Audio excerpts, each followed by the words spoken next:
Okay, so we have reached the point in the election where Democrats freak out, Republicans are overly confident, and the media likes to capitalize on both. But I'm here to tell you that the fundamentals of the election have not changed in weeks. And that's good. That's good, but it's not great for the media. So they have to make it seem as close as possible. And this is not without precedent. If you look at the 2012 election, you would see that Obama and Romney were always very tied up until election day. And then when the election actually happened, it was not close at all. There was a 4-point percentage difference in the vote. And then when it came across the actual electoral college, it was not close at all. And so when you look at the fundamentals of this race, whether it be win probability, Harris has always been in the lead, though it has shrunk or gotten smaller. Popular vote, she's always been in the lead. And electoral votes, she's always been in the lead. Now, I would like that lead to be more because I think Democrats are rightfully so scared about what happened in 2016. But for there to be a polling error in Trump's favor 3 times in a row is almost statistically, it's not impossible, but it's improbable. It's improbable. And pollsters have been polling differently to avoid that problem. And also, when it comes to the swing states, abortion is on the ballot in Nevada and Arizona. And that's something that is not talked about enough because that is going to make a huge difference in the types of makeup and who is going to be coming out into the polls. And just to further exemplify this point, this is just kind of like how it has felt. Like this is the percentage win, and then this is how it's felt, Kamala landslide, and then this is today. It's over, Trump run. It's just because the media needs to make it feel like there's a story. Each day, the media has to tell a story. And so if there's no story, no one's watching ads, no one's clicking on articles, no one's making money. So they have to make it feel like it's close, or they have to make it feel like there's some sort of change. So when a poll comes out that shows that black voters may be drifting towards Trump, it becomes a 2-day news story. When there's then a conflicting poll that shows that there's been actually no change in black voters.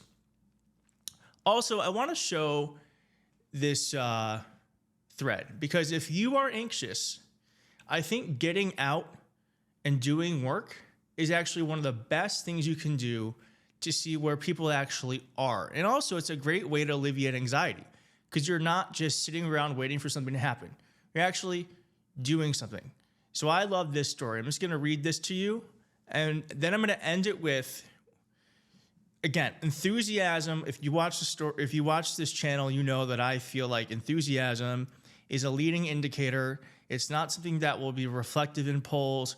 Polls, the way that they poll people generally who vote. Enthusiasm has a way of bringing people in who would not normally vote. So I'm going to show you Kamala Harris's rally at the end of this. But anyway, Matt Hardigy. I door knocked today for the Harris campaign in Bucks County, Pennsylvania, one of the most important counties in one of the most important states.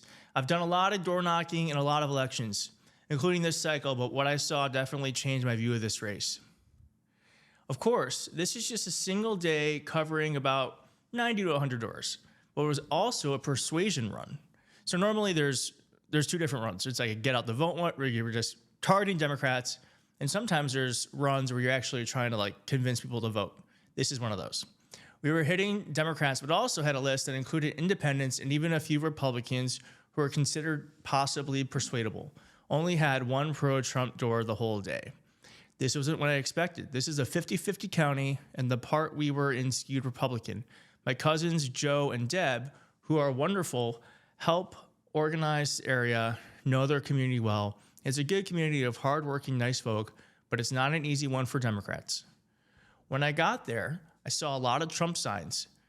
Their house stood out because it had a giant Harris wall sign, albeit one that was slashed by 3 men in hoodies a few nights before. It's a street fight out here. The first neighborhood we hit was a fairly representative middle-class part of the county. We saw a mix of Harris and Trump signs, though more Trump signs. And sure enough, the first door I knocked there was an older woman who told me Democrats are ruining this country. Ah, I thought, it's going to be one of those kind of days. I wished her a nice day and went to the next house. I had a few nice interactions, a few people weren't home, and then I went to a door to find an older gentleman.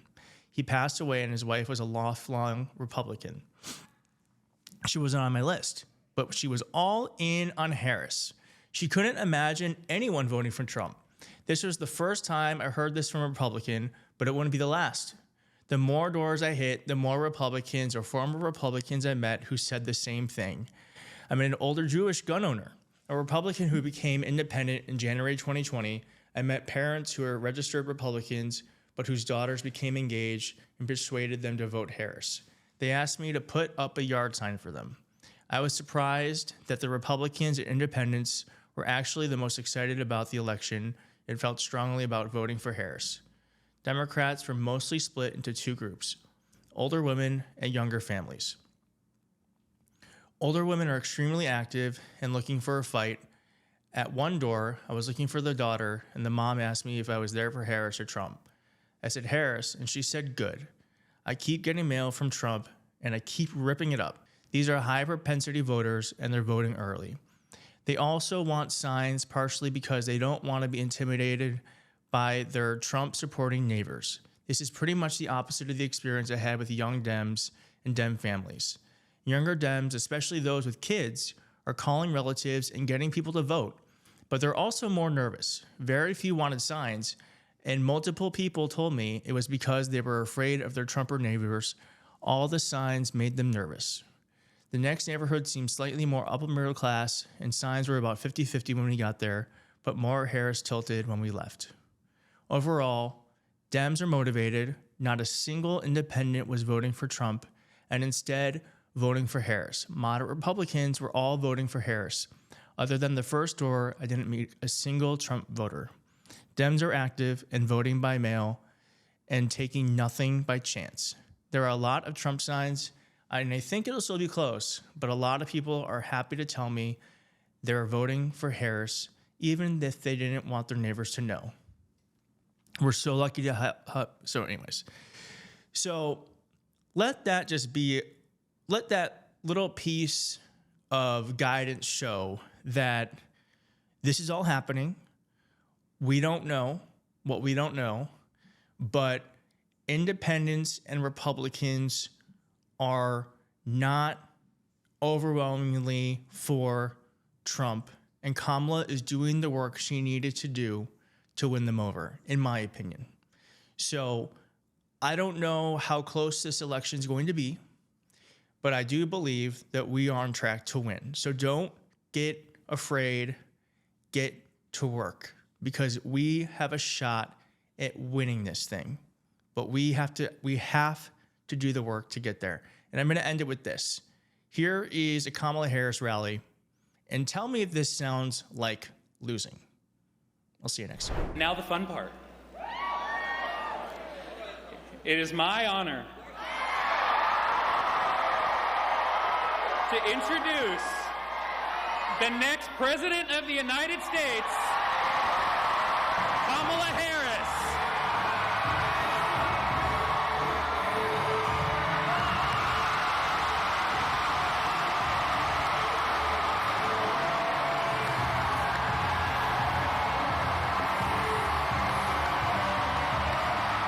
I don't know what's wrong with you young people. You think you just fell out of a coconut tree?